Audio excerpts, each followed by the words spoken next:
아멘. 오늘은 효력 있는 부르심에 대해서 배우겠습니다. 우리가 지난주에 인간의 자유의지가 무엇인가를 말씀을 통해서 배웠습니다. 하나님께서는 모든 인류를 하나님의 형상대로 창조하셨습니다.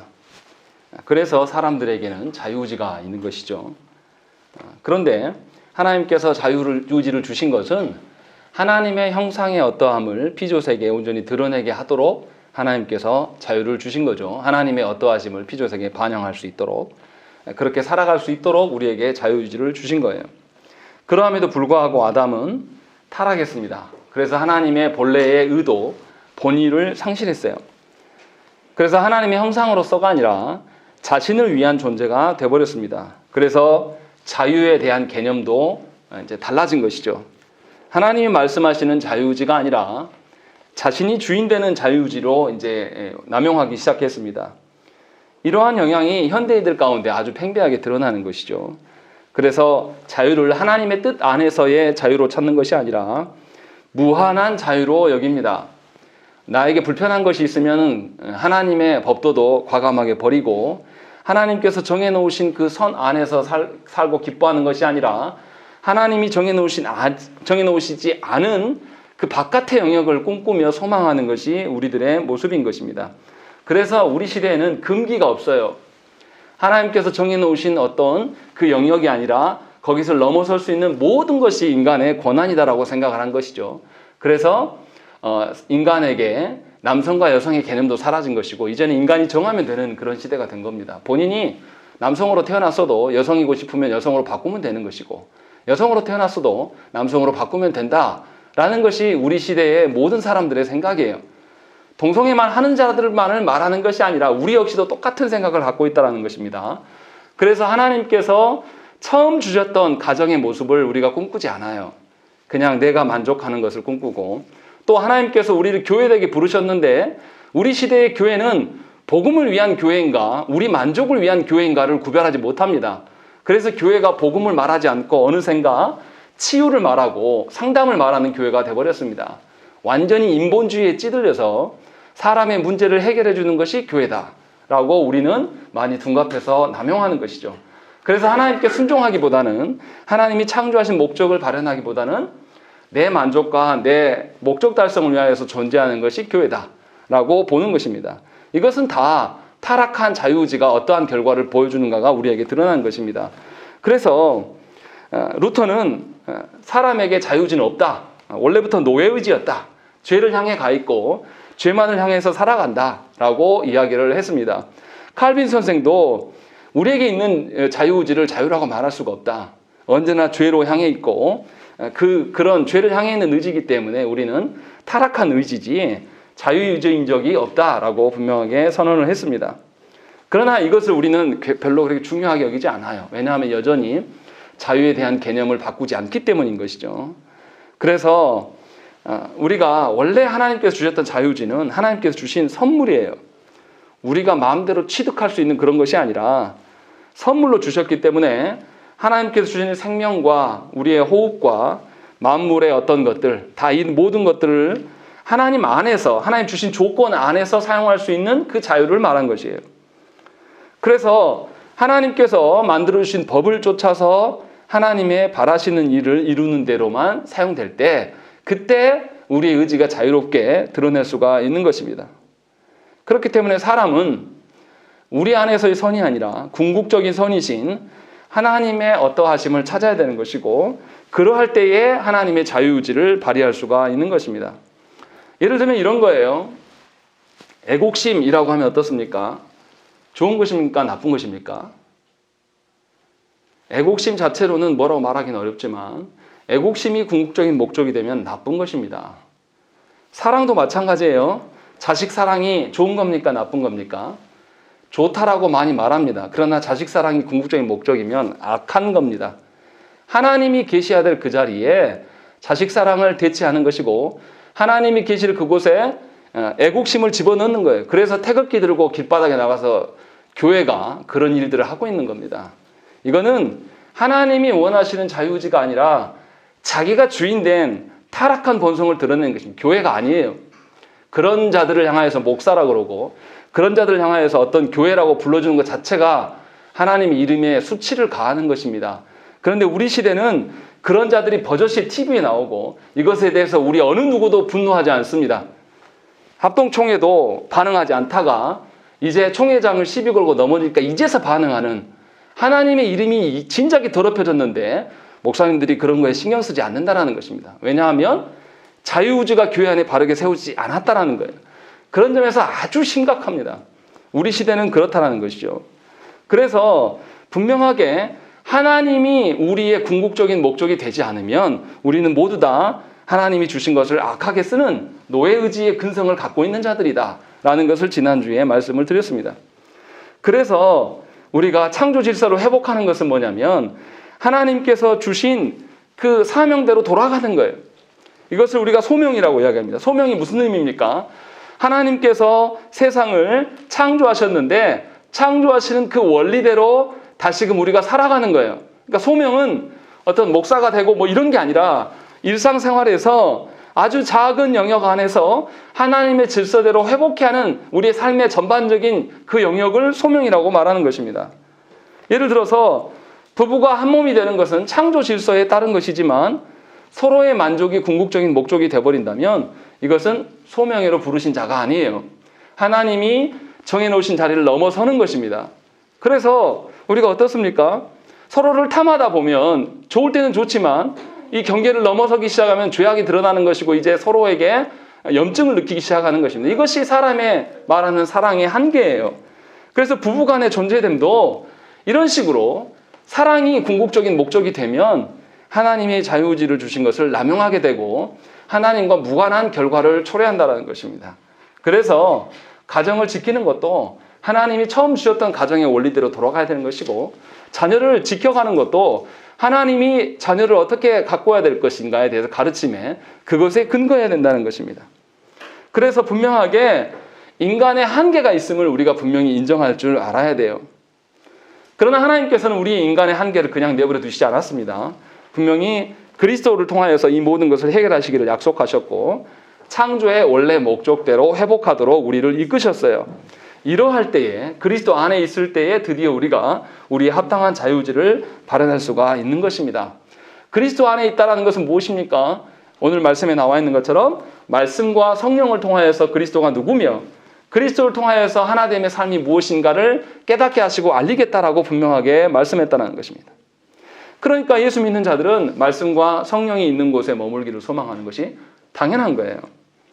아무리 신자라 할지라도 우리 안에는 여전히 죄와 우리의 연약함과 부패한 본성이 육신에 남아 있습니다. 그래서 신자가 육신을 쫓아 산다면 불신자보다 더 못한 일들을 벌입니다. 실제로 그렇지 않습니까? 조국교회 현실 안에서 아까도 말했지만 목사라는 타이틀을 들고 와서 정치판에 뛰어드는 인간들이 있질 않나. 교회 안에 중직자라고 말하지만 세상보다 못한 더럽고 추악한 일들을 또한 하나님의 교회의 재정을 가지고 돈 세탁하는 일들도 수차례 있었습니다. 하나님이 그들을 교회의 직분자로 여기고 하나님의 자녀로 인정하시겠습니까? 제가 말씀드리는 것은 그들만이 아니라는 거예요. 우리 역시도 마찬가지예요. 하나님께서 당신의 어떠함을 베푸시기 위하여서 말씀과 예배의 자리로 부르시지만 우리는 우리의 편리대로 모든 것을 남용합니다. 이것을 합당히 여기는 것, 그럴 수 있지 뭐 라고 생각하는 것, 이것이 엄청난 타락의 결과임을 분명히 우리가 알아야 돼요. 불신자보다 더 못한 목사로서 아이러니하는 것은 뭐냐면 하나님의 인격적이심과 사랑을 근거해서 성도들을 대하고 싶으나 놀라운 것은 뭐냐면 강압적으로 하고 뭔가 카리스마적으로 목회하는 그 교회 성도들은 굉장히 잘 지킵니다. 그런데 인격적으로 말씀을 가르치고 선택권을 성도들한테 주고 뭔가 하나님의 인격성을 강조하면 이상하게 성도들이 규율이 없어져요. 이것이 인간의 죄성임을 늘 보게 되는 것입니다. 그래서 우리의 자유의지가 어떠한 것인가를 여러분들이 분명히 알아야 돼요. 그렇지 않고 우리의 자유는 그냥 우리 것이다라고 생각하면 우리는 방종하는 삶을 살 것입니다. 예수 그리스도의 이름을 입으로는 말하지만 우리가 말함으로 인하여서 더더욱 나의 행실과 표정과 살아가는 방식으로 인하여서 세상에 예수님의 이름을 쓰는 자는 더러운 자들이고 불량한 놈들이구나 라는 것을 각인시키는 그런 인생을 살다가 주의 부름을 받을 것이라는 것입니다. 그런 점에서 우리는 굉장히 두려워해야 돼요. 하나님이 우리를 그리스도 앞에 서게 될 날 우리에게 주셨던 자유의지에 대해서 일일이 다 계산하실 것입니다. 그때 뭐라고 답하실 것입니까? 머지 않았어요. 제가 앞으로 살면 뭐 40년을 살겠습니까? 50년을 살겠습니까? 저도 그거밖에 안 남았어요. 여러분들은 얼마나 남으셨습니까? 얼마 안 남은 인생이에요. 분명히 바르게 깨닫고 여러분들의 자유의지를 여러분들의 마음 속 시원하게 사이다 인생으로 살아서는 안 된다는 것입니다. 하나님 앞에서의 무엇인가를 찾으셔야 돼요. 이것이 우리가 가진 자유의지입니다. 그리고 오늘은 하나님께서 부르신 자들에게 특별하게 어떤 효력을 발휘하신다라는 것을 이야기해요. 그래서 효력 있는 부르심이다라고 이야기를 하는 것입니다. 하나님께서 택한 자들을 구원하실 때 반드시 하나님의 선하신 뜻대로 타락한 죄인들을 변화시키시면서 구원을 이루어가시는 거예요. 이것을 다른 말로 구원의 서정이라고 이야기합니다. 하나님이 부르셨고 중생케 하셨고 우리에게 믿음을 발현시키셔서 우리가 성화되고 그리스도와 연합되고 칭이 되어지고 이런 전 과정들 우리가 많이 들어봤던 그런 말씀이죠. 그리고 최종적으로 예수 그리스도께서 재림하실 때 영화의 상태가 될 것입니다. 이것이 이제 구원의 서정이라고 이야기를 합니다. 모든 신자가 거쳐갈 길이에요. 안타까운 것은 뭐냐면 한국 교회 안에서는 구원의 서정에 대해서 무관심해요. 그게 뭔지도 모릅니다. 제가 정말로 마음 아파하는 거는 목사로서 구원의 서정을 가르치면 처음 들어봤다는 분들이 압도적으로 많습니다. 그리고 알려줘도 들으려 하지 않아요. 왜냐하면 구원을 뭐라고 생각하기 때문에 다 하나님이 하신 것이고 자기는 아무것도 안 한다는, 이거는 이상한 신앙이 아니에요. 냉정하게 말해서 신앙이 아닌데 그렇게 그냥 딱 치부하고 살아가는 것입니다.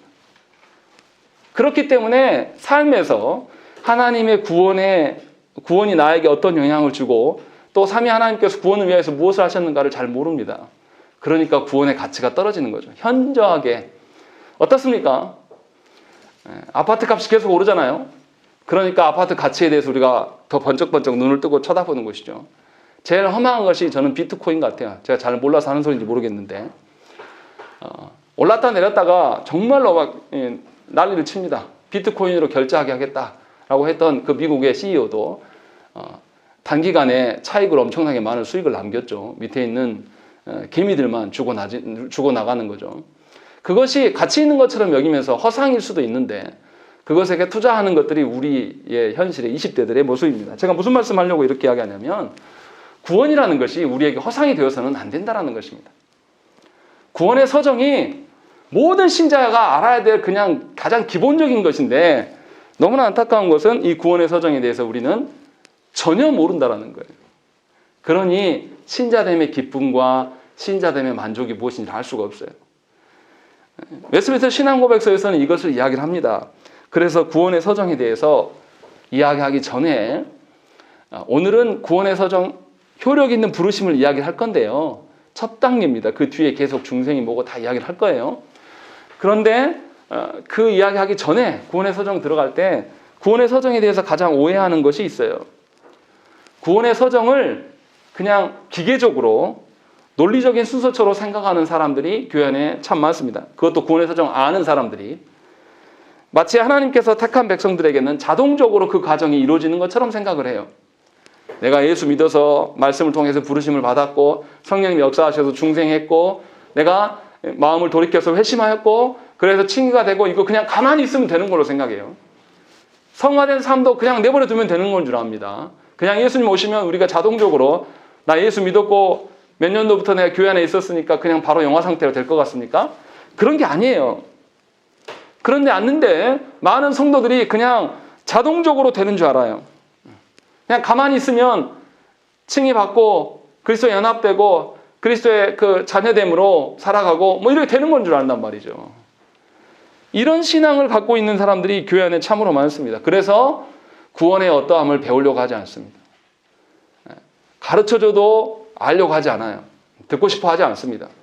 왜 그러냐면 이것이 중요하다고 여기지 않기 때문에 자기의 구원은 이미 하나님께서 하셨다. 구원파적으로 생각하는 거죠. 나는 이미 다 구원 따놓은 거다라고 생각하는 것이죠. 그래서 하나님께서 우리에게 역사하셔서 우리가 날로 성화되어져 가는, 우리의 날로 변화되는 것을 확인할 길이 없어요. 그것이 변화시키신 것인지 아니면 내가 지금 착각하는 것인지 성도들을 물어보면 전혀 이거 알 바가 없다는 것입니다.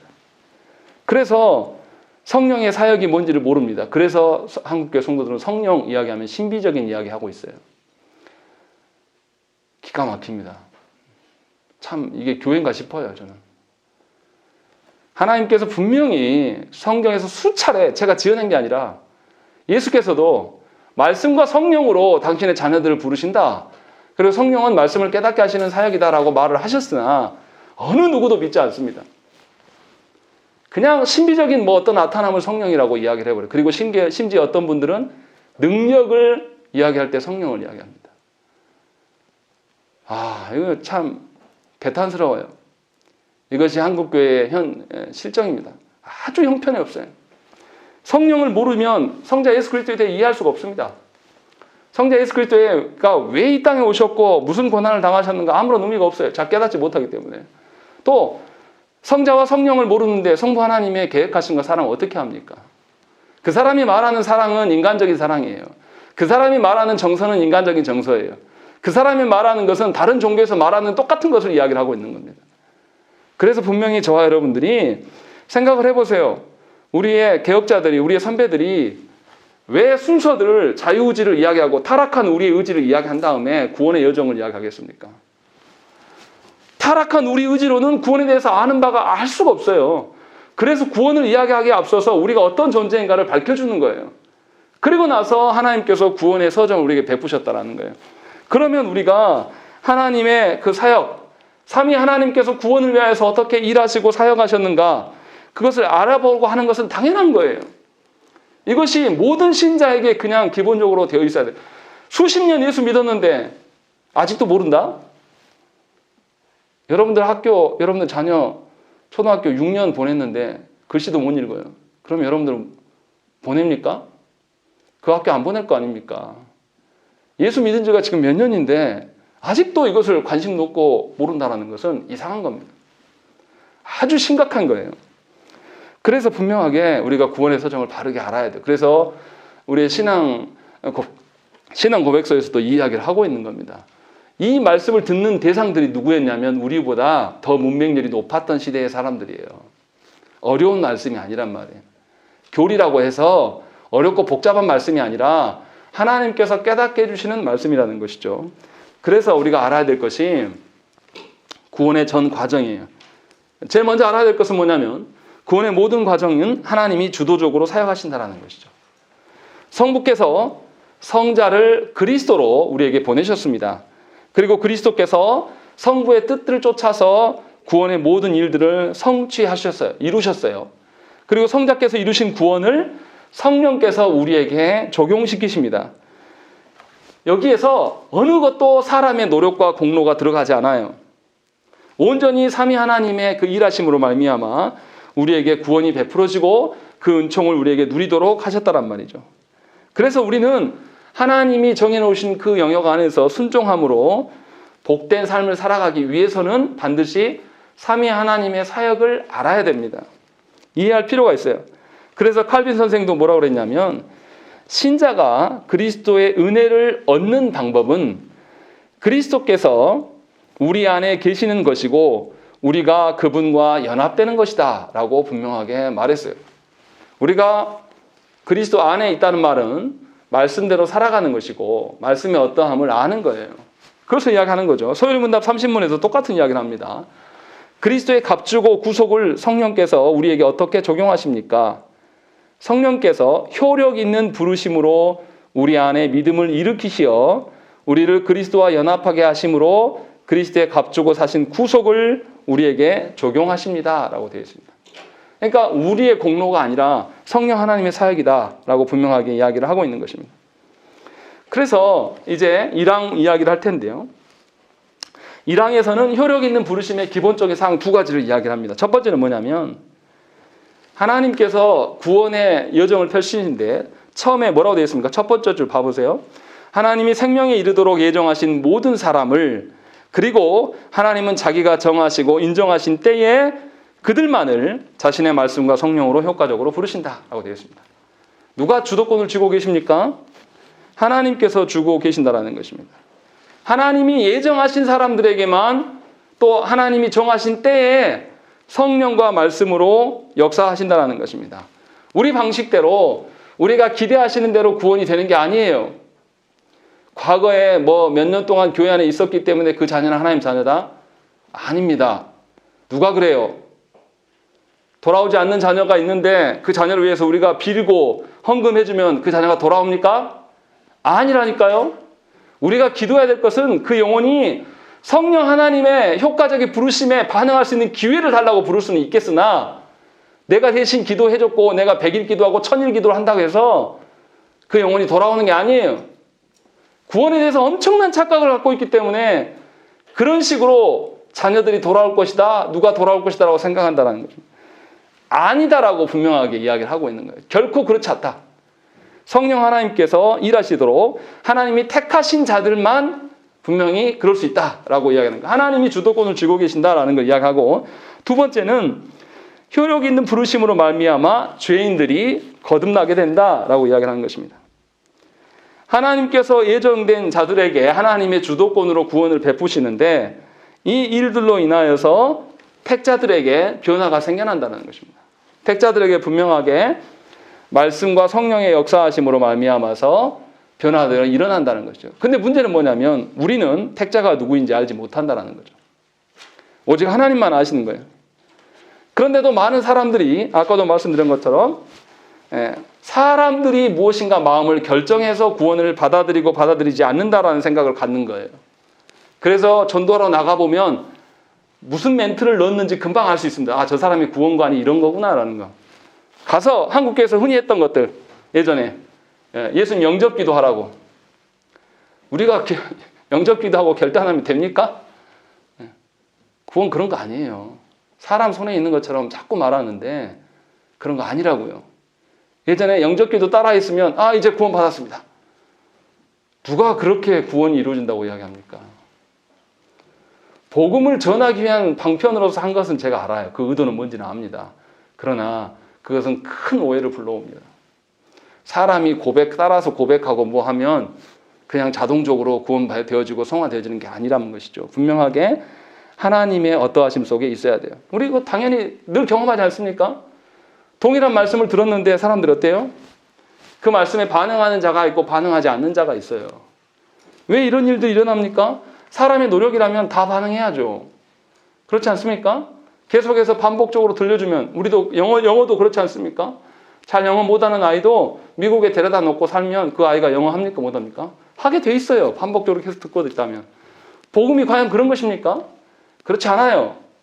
아무리 말씀을 전해도 말씀에 반응하는 사람이 있고 반응하지 않는 사람은 명확하게 다릅니다. 왜 이러냐? 성령께서 깨닫게 하시냐 하시지 않느냐에 중요한 결정적인 것이 있는 것이죠. 이것을 뭐라 그러냐면 내적 부르심이라고 그래요. 이 말을 다시 말하면 효력 있는 부르심이라고 이야기를 합니다. 효력 있는 부르심으로 말한다는 것은 뭐냐면 효력 없는 부르심도 있다는 거죠. 그것을 우리가 뭐라 그러냐면 외적인 부르심이라고 이야기하는 것입니다. 외적 부르심은 누군가가 나에게 복음을 알려준 거예요. 그리고 내적 부르심은 알려준 이 복음을 듣고 깨달아지는 것, 성령님이 작용해서 역사하시는 것을 내적 부르심, 효력 있는 부르심이라고 이야기하는 거죠. 그러면 구원은 언제 발현되는 것입니까?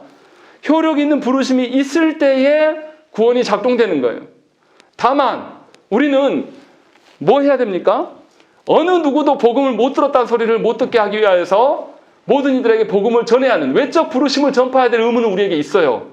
그러나 내적 부르심에 대한 어떤 것은 삼위 하나님의 손에 달려있는 것입니다. 그러니까 제가 여러분들한테 영혼의 변화는 하나님께 달려있다라고 계속 말하는 이유는 뭐냐면 하나님께 달려있으니까 아무것도 할 것이 없습니다. 요 말을 하는 게 아니라 다 하나님의 주권하에 있기 때문에 하나님께 그 영혼을 구하고 우리는 뭐 해야 됩니까? 하나님의 외적 부르심의 말씀들을 계속 전할 수 있어야 되는 거예요. 이것이 신자됨에 당연한 거예요. 왜냐하면 우리도 그렇게 구원받았거든요. 누군가가 복음을 전해줬고 이 복음이 성령님의 역사하심으로 말미암아서 일하셔서 깨달아져서 그래서 예수 믿게 된 거죠. 이러한 것을 우리가 알기 때문에 분명하게 우리는 외적 부르심이 이 온 땅에 편만해질 수 있도록 나한테 당연한 것이 남들에게 당연하지 않은 것이 있습니다. 저는 목회자라서 계속 신학 책 보고 막 살아요. 그러니까 신학에서 썼던 것들, 단어들이 익숙해요. 그런데 제가 설교하면서 늘 이제 고민되는 건 뭐냐면 신학적 용어를 일반 단어로 풀어쓰기 굉장히 어렵습니다. 그런데 마냥 성도들이 못 깨달은다고 해서 성도들이 아는 일반 언어만 말할 수는 없어요. 분명하게 성경에서 이해될 수 있는 말들은 최소한의 것들은 가르치고 성도들도 따라와야 되고, 그래서 우리 모두가 하는 단어로 바꿔야 돼요. 이것이 성도됨의 기본적인 것이고 설교를 듣는 자들의 자세고, 또 설교를 전하는 자도 역시도 신학적인 용어가 아니라 모두가 다 아는 용어로 쓸 수 있도록, 제가 이 말을 왜 드리냐면 하나님의 일하심이 구원의 어떠함이 바르게 선포돼야 되고 그것에 성령의 역사하심에 대해서 우리가 간과하지면 안 된다는 것입니다. 하나님께서는 이러한 방식으로 인류를 오랫동안 참아오시면서 그 인류의 역사 가운데 구원의 모든 과정을 펼쳐 보이셨습니다. 독생자를 주실 때에도 바로 주신 것이 아니라 예수께서 오시기 이전 수천 년 전부터 계속 예수님이 오실 것에 대한 이야기들을 계속 사람들한테 계시하여 주시고 소망을 품게 해주셨어요. 그리고 예수님이 이 땅에 오셔서 구원을 성취하셨다는 것이죠. 그리고 또 예수님이 오신 이후로도 성령님의 역사하심을 계속 반복적으로 일하심으로 말미암아 그 모든 일들을 이루신 거예요. 그러니까 택함을 받은 우리들이 깨달아야 될 것은 하나님의 구원하심에 대해서, 하나님의 구원의 역사는 장구한 것이구나. 내가 생각하는 몇 번 경험한 거 가지고 내가 하나님께 기도했더니 뭐 응답하셨어, 내가 뭐 이런 거 가지고 구원 말하지 말라라는 거예요. 하나님은 구원에 대해서 아주 장구한 역사를 갖고 계시고 그 장구함으로 우리를 기다리시는 거예요. 그리고 우리에게 기회를 주시는 하나님이라. 그러니까 구원의 서정이 평생에 걸쳐서 있어지는 것, 그리고 평생 이후에 영화의 상태는 예수께서 재림하실 때에 있는 거예요. 그러니까 구원의 이 시작점이 우리가 출발하였고 아주 장구한 그 기간을 갖고 있을 것이라는 그런 소망을 갖고 구원을 바라봐야 돼요. 그렇지 않으면 계속 단회적인 것만 찾는 거예요. 지금 당장 나에게 뭔가 변화되지 않으면 없는 것처럼 이야기하고, 지금 당장 어떠한 이런 태도들, 이것이 뭐냐면 구원의 서정에 대한 오해예요.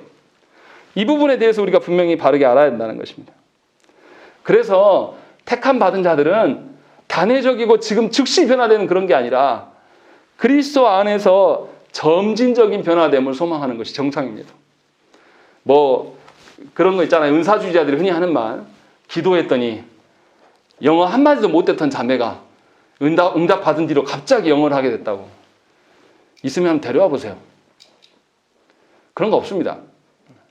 하나님 그렇게 일하시지 않으세요.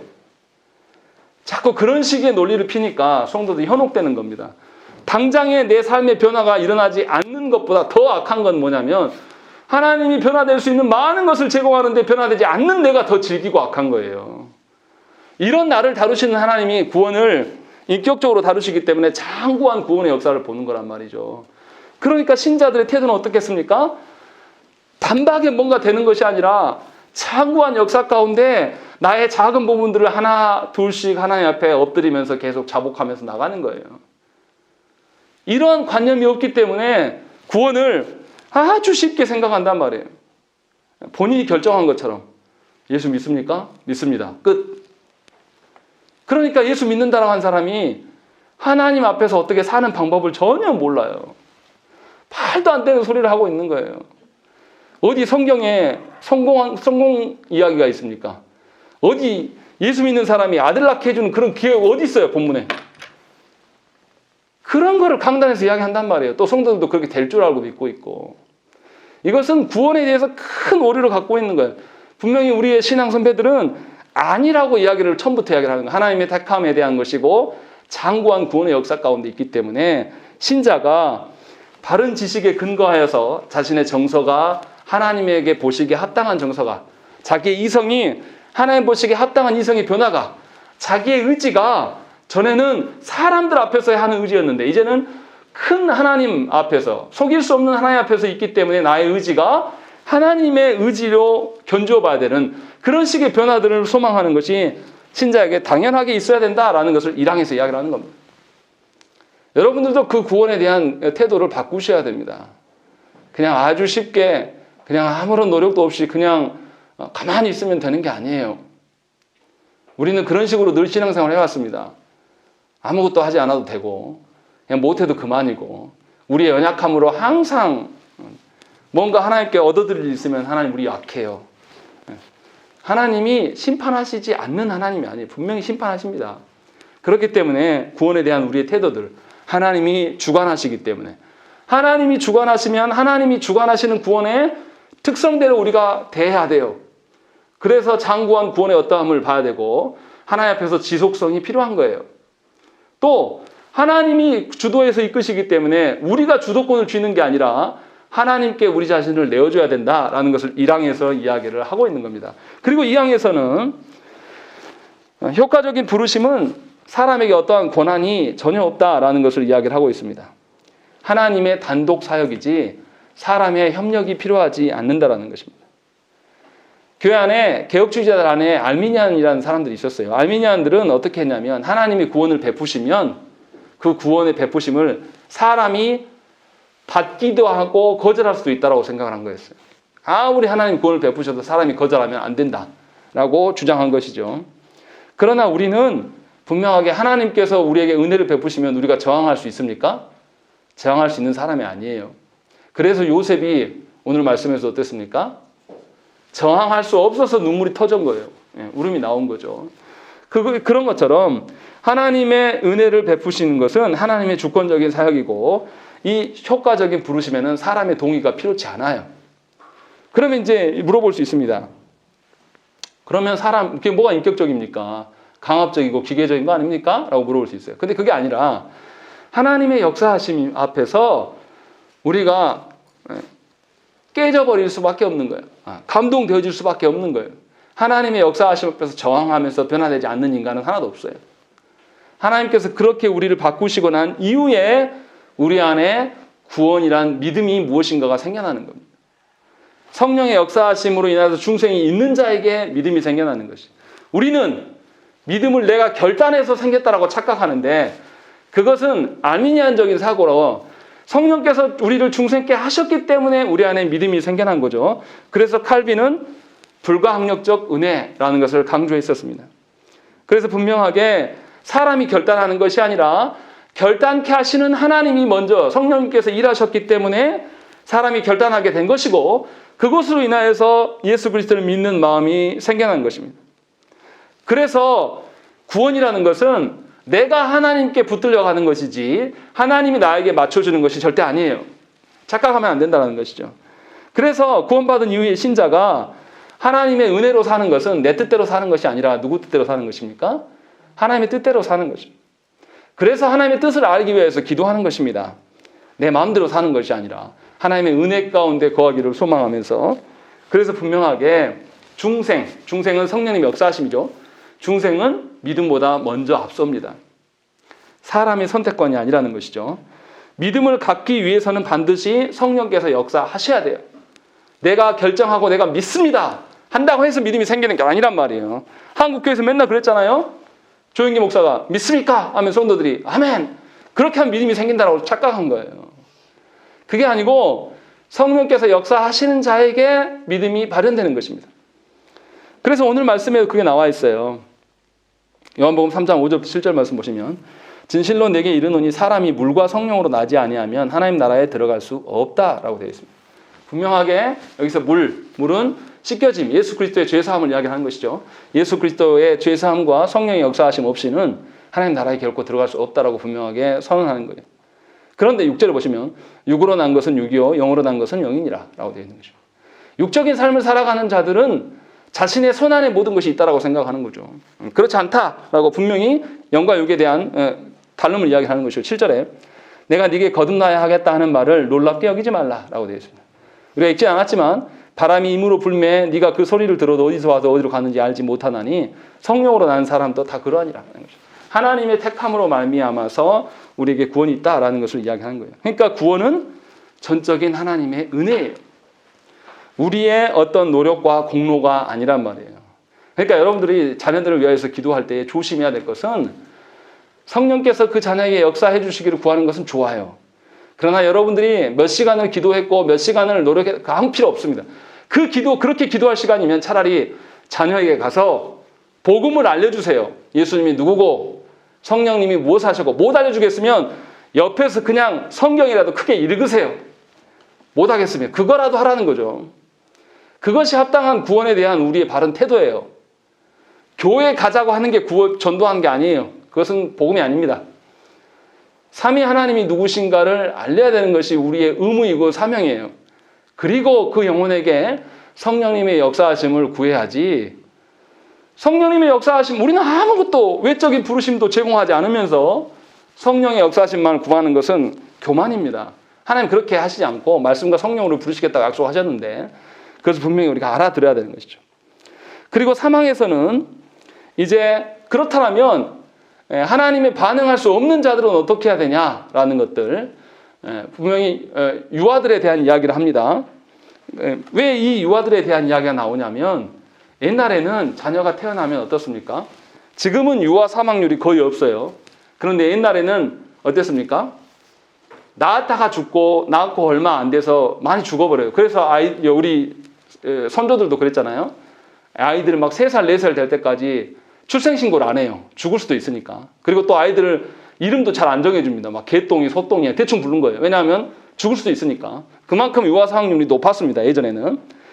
그래서 집집마다 무슨 고민이 생기냐면, 예수 믿는 사람들 중에서 저렇게 자기 아직 신앙을 고백할 수 없는 우리 준호만한 그런 어린 아이들이 사망해버리면 저 아이는 구원받은 아입니까? 받지 못한 아입니까? 하면서 부모들 근심한단 말이죠. 그때의 효과적인 부르심에 대한 이야기를 적용할 수 있다는 것입니다. 사망의 내용이 바로 그거예요. 분명히 뭐라고 되어 있습니까? 그리스도로 말미암아 중생하고 구원받는다라고 되어 있습니다. 사람의 결정권, 아까 말한 것처럼 사람이 영접기도 한다고 해서 구원받은 것이 아니라 그리스도로 말미암아서, 성령 하나님이 일하심으로 말미암아서 하나님이 정한 때, 정한 방법으로 구원받는 것이기 때문에, 영아들, 아직 신앙 고백할 수 없는 아이들이 죽었다고 해서 낭망할 필요가 없어요.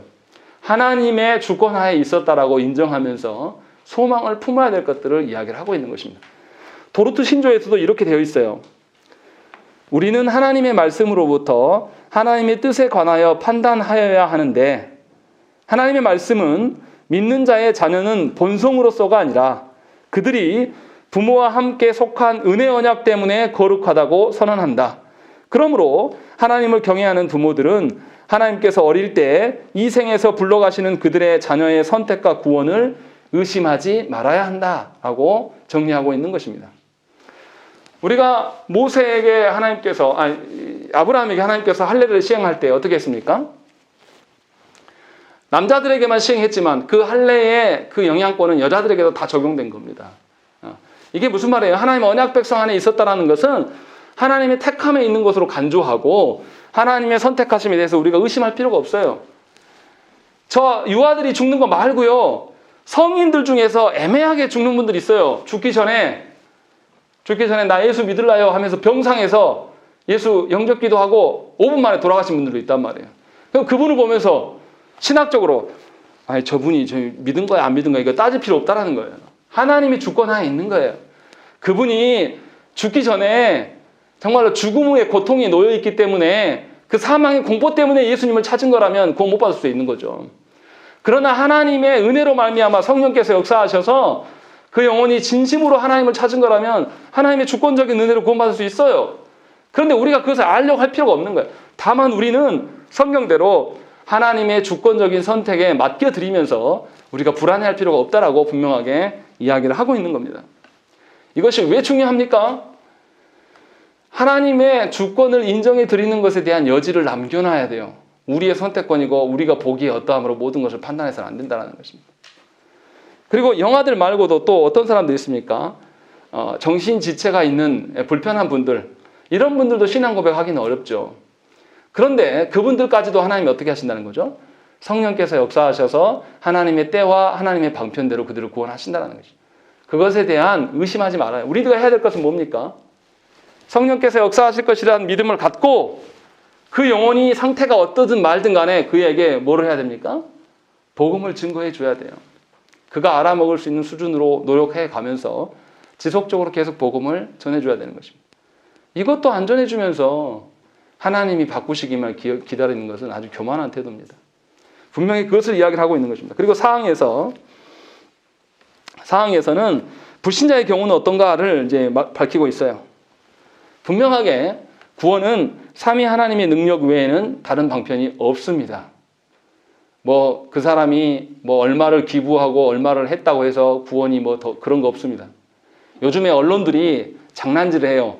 삼성 관련 기사 해가지고 삼성이 뭐 미술품 뭐 얼마를 뭐 기부했다고. 뭐가 기부입니까? 원래 그 사람들 내야 될 돈들을 혜택 받으려고 기부 아니에요. 체납된 몇 조의 금액을 이제서 내는 거예요. 이건희 씨가 내야 될 것들을 안 내고 있다가 이제 내는데 언론들이 장난질하는 겁니다. 당연히 해야 될 것인데 그것을 국민들한테 관심 없는 국민들은 뭐냐면은 이 봐봐라. 삼성 기업들 후손들 봐봐. 1억씩 3억씩 막 기부한다더라. 웃기지 마시라고요. 원래 내야 될 납부들을 계속 버티고 안 낸 거예요. 그래서 이제 내고 있는 겁니다. 제가 무슨 말 하려고 이 말을 합니까? 당연한 것을 마치 안 그런 것처럼 말하면 안 된다는 거죠. 믿지 않는 자들에게 예수 그리스도 외에는 구원이 없어요. 이것을 명확히 하셔야 돼요. 자꾸만 그 사람들을 위로하려고 그 사람 옛날에 교회도 나왔고 뭐 했으니까 구원이 있겠 이런 말 하지 마세요. 그냥 침묵하는 게 나아요. 그런 식으로 구원에 대한 오용을 누가 만드냐면 예수 믿는 사람들이. 특히 장례식 가면 그런 소리를 너무 많이 합니다. 저한테도 물어봐요. 자기 마음 편하려고. 목사님, 우리 아버님이 이렇게 이때를 가셨는데 구원 받았나요? 안 받았나요? 제가 어떻게 합니까? 이렇게 말 못하죠. 그런데 우리는 몰라요.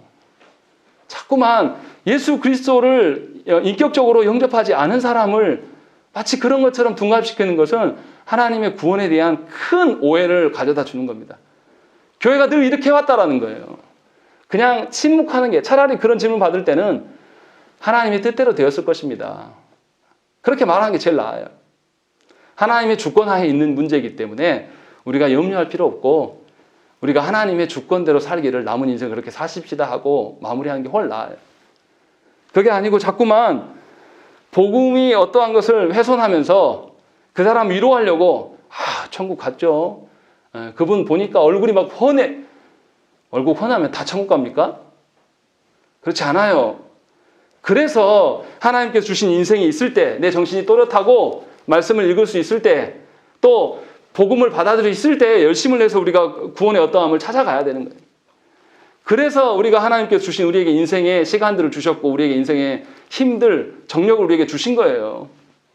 이것을 바로 알아듣고 우리가 말씀의 방편이 무엇인가를 바르게 깨닫고 그 말씀의 방편을 일상의 삶에 계속 적용해 나아가야 돼요. 그러면 우리 자녀들은 뭐 합니까? 그 작은 영역 안에서 우리 부모가 이 상황에서 이렇게 했었지. 우리 부모님이 또 이런 상황 이렇게 이것이 유산으로 남는다라는 거죠. 그게 믿음의 유산이에요. 내내 법대 말씀대로 안 살다가 죽기 직전에 야 아들아 너 어떻게 살아라. 이게 유산이 아니란 말이에요. 물론 그것도 귀하죠. 그것이라도 하는 것이 얼마나 귀합니까? 그런데 그것이 아니라 말씀대로 살아보고 고민하는 흔적들을 가지고 있었어야지 그것들을 보고 자란 아이들이 이것을 당연한 것으로 여기는 것입니다. 우리 시대에 제가 목사로서 답답한 것은 뭐냐면 숨이 막힐 것 같은 것은 뭐냐면 말씀에 대한 존중함은 없어요. 우리 시대는 말씀을 무시하는 것이 당연히 통용되는 그런 교회를 살고 있습니다. 그러니까 목사님 저에게도 그런 이야기를 해요. 목회? 말씀으로 안 돼. 다른 거 하라는 거예요. 관계가 중요하고 프로그램을 돌려라. 뭐 이렇게 계속 저한테 말합니다. 저도 사람이라 유혹 당할 때가 있어요. 그러나 그거 하려면 목회할 필요가 없습니다. 사람 끌어모으는 것이 목적이라면. 사람이 몇 명 주시는지 우리는 알지 못해요. 하나님의 어떠함 속에 하나님의 주권 하에 머물기를 소망하는 것이 우리 안에 있어야 돼요. 왜냐하면 구원이 그것이기 때문에. 이렇게 구원이 훼손되면 전체가 다 훼손될 수밖에 없습니다. 그래서 여러분들이 지금 웨스트민스터 신앙고백에서 이제 구원의 서정을 쭉 해나갈 거예요. 여러분들의 구원관을 점검하셔야 됩니다. 아주 심각한 문제예요. 하나님이 베푸신 구원관에 우리들의 태도가 뒤틀려 있으면 우리의 전 인생이 뒤틀어집니다. 그래서 하나님이 원하시는 삶을 살지도 않으면서도 우리는 괴로워해요. 욕망으로 가득가득 차 있고 욕망을 이루기 위해서 땀 흘리고 살아가면서도 괴롭다고 이야기를 하는 거예요. 왜요? 하나님이 베푸신 구원의 은혜를 못 누리니까. 분명히 그래서 저와 여러분들이 오늘부터 이제 계속 구원의 서정을 배워갈 텐데 우리의 구원관을 점검하시고 하나님의 주권에 의한 구원임을 바르게 하시고 또 우리가 외적인 부르심이 있도록 계속 복음을 증거하는 자로 준비된 자로 서 있어야 됩니다. 최소한 복음이 무엇이냐라고 말하면 1분이나 뭐 2, 3분 내외로 복음이 이런 것입니다라고 설명할 수는 있어야 되지 않겠습니까? 그래서 여러분들에게 가까운 이들에게 계속 복음을 증거해야 돼요. 그리고 동시에 기도하셔야 됩니다. 영혼을 놓고 성령님이 그 영혼을 어루만져 주시기를, 그 영혼이 세상의 욕망으로 가득 차 있으면 하나님께서 그 영혼에게 건강을 뺐더라도 그의 물질을 빼어서 가시더라도 그 영혼을 다리를 분질러 놔서라도 천국 갈 수 있도록 하나님이 관여해달라고 기도해야 되는 것입니다. 그것이 사랑하는 거예요. 그냥 무작정 잘 되기를 원하는 거, 그냥 아무런 거침없이 살아가면 하나님께 돌아옵니까? 그런 사람은 아무도 없습니다. 그래서 분명하게 하나님의 효력 있는 부르심이 우리와 우리 가정과 우리 이웃들에게 있기를 우리가 힘써야 되는 것입니다. 그것을 늘 목도하고 사시는 여러분들 되시기를 간절히 축원합니다. 함께 기도하겠습니다.